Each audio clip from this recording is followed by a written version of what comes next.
नवोदय विद्यालय 2027 की तैयारी कर रहे हैं ना, तो मोस्ट इंपोर्टेंट ये प्रश्न लाया हूं और इन प्रश्न को बहुत ही इजी तरीके से सिखाऊंगा और ये प्रश्न सारे एग्जाम में छपेंगे। इस वीडियो को मिस करेंगे तो बहुत ज़्यादा पछताएंगे। चलिए वीडियो को शुरू करते हैं।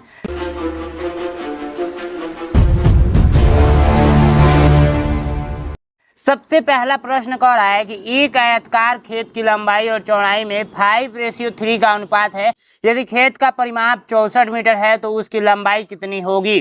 देखिए, सबसे पहली बात, ये मैं एक खेत बना देता हूँ। ये यहाँ पर देख सकते हैं आप लोगों को, खेत कुछ इस टाइप से दिया हुआ है। ठीक है, आयताकार खेत है, ये खेत है। ठीक है, जिसकी लंबाई, ये लंबाई हो गया और ये चौड़ाई हो गया। ठीक है, लंबाई और चौड़ाई का रेशियो क्या दिया हुआ है, 5:3 दिया हुआ है।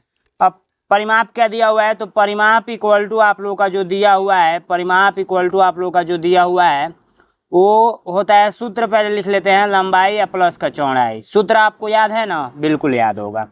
तो परिमाप कितना दे रखा है, ये दे रखा है आप लोगों का 64। तो देखिए, इस 64 में दो गो लंबाई, इसका सूत्र ये भी होता है ना, लंबाई प्लस का लंबाई प्लस का चौड़ाई और प्लस का चौड़ाई। ये मैं आपको बता दिया हूँ कैसे होता है। ठीक है, यानी 2 से गुणा कर रहे हैं तो 2 गो लंबाई और 2 से गुणा कर रहे हैं चौड़ाई में तो 2 गो चौड़ाई, प्लस कर देंगे तो बात एक ही हुआ। तो इस 64 में 2 गो लंबाई है, 2 गो चौड़ाई है, लेकिन जो क्षेत्रफल का सूत्र होता है, क्षेत्रफल का, वो कहता है कि एगो लंबाई चाहिए और एगो चौड़ाई चाहिए। ठीक है, एगो चौड़ाई चाहिए। तो यहाँ पर क्षेत्रफल नहीं पूछा है, चूंकि लंबाई केवल पूछा गया है। तो एगो लंबाई यहाँ से ले लीजिए, एगो चौड़ाई, यानी कि इसका आधा कर देंगे, आधा कर देंगे, यानी जो 32 मिलेगा, 32, इसमें क्या है, एगो लंबाई है, एगो चौड़ाई है। 32 में एगो लंबाई है और एगो चौड़ाई है। तो इन दोनों को जोड़ लीजिए, दोनों को जोड़ लीजिए तो ये हो गया 8। 8 का पहाड़ा में कितना बार में 32 आता है, 8 चौको 32, तो 1 का 4 मिला। अब इसी 4 से इस 5 में गुणा करेंगे तो लंबाई पता चल जाएगा, 3 में गुणा करेंगे तो चौड़ाई पता चल जाएगा। 5 चौको 20, ये लंबाई पता चल गया, और 4 3 12, ये आप लोगों का चौड़ाई पता चल गया। तो 20 मीटर आप लोगों का क्या हो जाएगा, लंबाई आंसर हो जाएगा, बी नंबर। कितने छात्रों को समझ में आया होगा, बहुत सारे छात्रों को नहीं समझ में आया होगा। जिनको नहीं समझ में आया, पीछे वाला मेरा जाकर क्लास देखेंगे ना, तब जाकर उन लोगों को समझ में आएगा। अब देखिए, एक और प्रश्न इसी पर दिया गया है, एक ये आयत दिया हुआ है। ठीक है, आयत दिया हुआ है, इसका परिमाप दिया हुआ है, परिमाप दिया हुआ है। मैं बार बार बोल रहा हूँ, परिमाप का एक और सूत्र आप लोग याद कर लीजिएगा, उसी का ये सूत्र है, चौड़ाई 2 गो चौड़ाई। ठीक है, 2 गो चौड़ाई या 2 गो लंबाई। तो ये दिया हुआ है जो आप लोगों का 66 दिया हुआ है, 66, इसमें आप लोगों का 2 गो लंबाई है और 2 गो चौड़ाई है। तो हमको एगो लंबाई पता करना है, क्या, एगो चौड़ाई ओनली ज्ञात करना है, यानी एगो चौड़ाई ज्ञात करना है। तो सबसे पहले एगो लंबाई है, एगो चौड़ाई ज्ञात कर लेते हैं। तो लंबाई और चौड़ाई को ज्ञात करने के लिए 2 से भाग करेंगे, यानी कि 2 गो है तो 2 गो से जोड़ेंगे तो ये हो गया 33। क्या हो गया, 33 हो गया।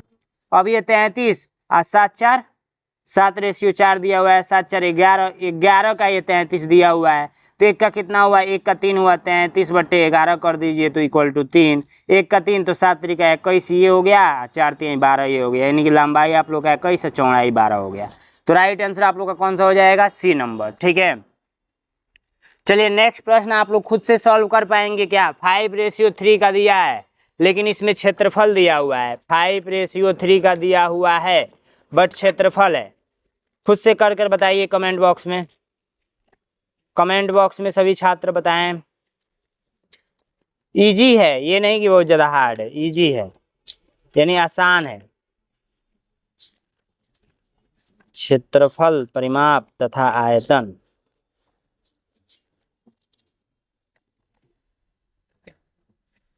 बताइए आप लोग, इसका नहीं बता पाएंगे, ये भी इजी है, देखिए कैसे करेंगे। सबसे पहली बात, लंबाई और चौड़ाई का अनुपात कितना दे रखा है, 5:2। जब देखिए ये गुणा करके आता है, यानी कि लंबाई और चौड़ाई का गुणा करके ये क्षेत्रफल निकलता है, यानी कि क्षेत्रफल निकलता है। क्षेत्रफल बराबर क्या होता है, लंबाई गुणा चौड़ाई। तो ये 540 दिया हुआ है, तो इसका भी गुणा के 5 दूना में 10 हो जाएगा, 5 दूना में 10 हो जाएगा।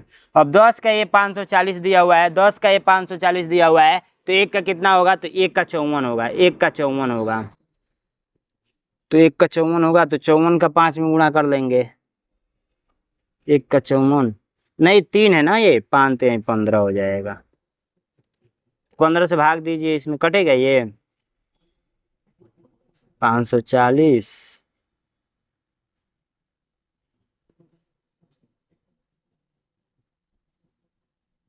और ये हो जाएगा कितना, तो 3 हो जाएगा, 5 4 9, तो ये कटेगा 3 1 9 3, 3 1 9 3, ये 4 बचा, 2 बचा, 3 8 3 का 24, 18 बार में 3 6 के 18, 1 0, तब भी तो 60 आ रहा है, 60 आ रहा है, नहीं 8,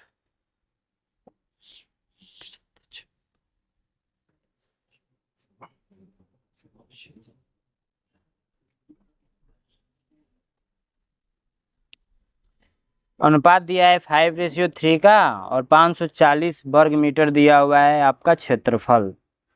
तो आयत का परिमाप ज्ञात करना है। तो सबसे पहले लंबाई और चौड़ाई ज्ञात करेंगे या तब गुणा करेंगे तब ना आएगा।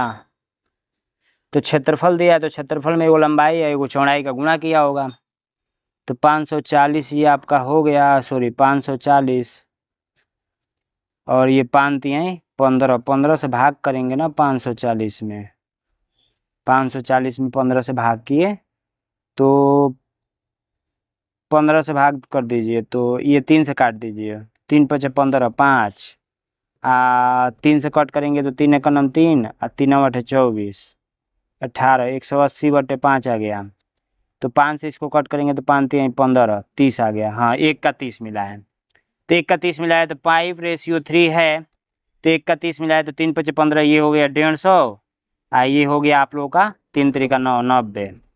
अब देखिए इसको जोड़ देना है, इसको क्या करना है, 150 लंबाई आ गया, 90 क्या आ गया, चौड़ाई आ गया। चलिए आप लोगों को अच्छे तरीके से समझाते हैं। सबसे पहली बात 5:3 का दिया है तो इसका गुणा कर दीजिए, 5 3 15, क्योंकि लंबाई और चौड़ाई का गुणा करने पर ही क्षेत्रफल निकलता है। तो क्षेत्रफल क्या दे रखा है, 540। तो जब गुणा करेंगे तो इसी से अब इसमें भाग करेंगे ताकि हम लोग का 1 का पता चल सके। तो 540 में अभी हम लोग ने 15 से भाग दिया था तो क्या आया था, 30 आया था, 30 ही आया था ना, 30 आया था। तो अब देखिए ये 30 1 का हुआ तो 5 का क्या हो जाएगा, तो 30 से गुणा करेंगे तो 5 3 15 यानी कि 150, और 3 3 का 9 यानी कि 90। अब देखिए लंबाई 150 हो गया, चौड़ाई 90 हो गया। तो परिमाप इक्वल टू क्या होता है सूत्र, 2 कोष्टक में लंबाई प्लस का चौड़ाई। तो ये 2 रख लीजिए, लंबाई आप लोग का 150 रख लीजिए, प्लस का चौड़ाई 90 रख लीजिए। तो 90 या 150 कितना हो जाएगा, 240, 240 गुणे इतना 150, 240, 240 गुना में 480, 480 किसी ऑप्शन में है, 480 नहीं है, 480 बनाकर आंसर कर लीजिएगा, ठीक है, इसी को बना लीजिए 480। चलिए नेक्स्ट प्रश्न देखिए, एक आयतकार भूखंड की लंबाई 15 मीटर तथा चौड़ाई 8 मीटर है, तो आयत का विकर्ण बता दीजिए। तो ये आयत मैंने आप लोगों को जब बताया था तो इसमें एक विकर्ण जाता है इस टाइप से। तो विकर्ण का जो मैंने सूत्र बताया था, विकर्ण का जो मैंने सूत्र बताया था विकर्ण, तो इसका मैंने सूत्र जो बताया था वो बताया था कोष्टक में लंबाई का स्क्वायर प्लस चौड़ाई का स्क्वायर, ठीक है। तो लंबाई कितना दिया हुआ है, 15 मीटर स्क्वायर, प्लस प्लस रहेगा ना, प्लस का ही रहता है, प्लस नहीं गुणा, ध्यान इस बात का रखेंगे। चौड़ाई 8 का स्क्वायर, तो हो जाएगा 225, और गुणा 8 का स्क्वायर 64, दोनों को जोड़ेंगे तो कितना आएगा, 5 4 9, 6 2 8 और ये 2। ये बताइए किसका वर्गमूल है, जो होगा वो आंसर हो जाएगा। बताइए आप लोग, 17 का है कि 15 का हो, तो होगा नहीं, 13 का है कि 17 का है, कमेंट बॉक्स में बताइएगा। ऐसे ही विकर्ण निकालते हैं, ठीक इसी प्रकार इसका विकर्ण निकालकर मुझे कमेंट बॉक्स में बताएंगे, और क्षेत्रफल भी निकालना है। और जो छात्र अभी तक मेरा बैच ज्वाइन नहीं किए हैं तो बैच ज्वाइन कर लेंगे, मात्र 299 रुपये का है। 299 रुपये में फीचर्स क्या है, तो आप लोगों को chapter wise PDF, recorded class, और उसके बाद से आप लोगों को हर संडे को टेस्ट, ये डेली शाम को 6 बजे से 7 बजे के बीच में आप लोगों का क्लास होता है, ठीक है। और आप लोग के घर पे किताब भी भेजी जाएंगी, 5 प्रैक्टिस सेट भी मिलेगा, 8 पिछले साल का पेपर भी मिलेगा। 93 36 56 81 64 पे आप लोग अपने पापा या मम्मी जी से बात कराएंगे। नैनो एग्ज़ाम का आप लोग क्या करेंगे, ऐप डाउनलोड कर लेंगे प्ले स्टोर से। ठीक है, थैंक यू सो मच।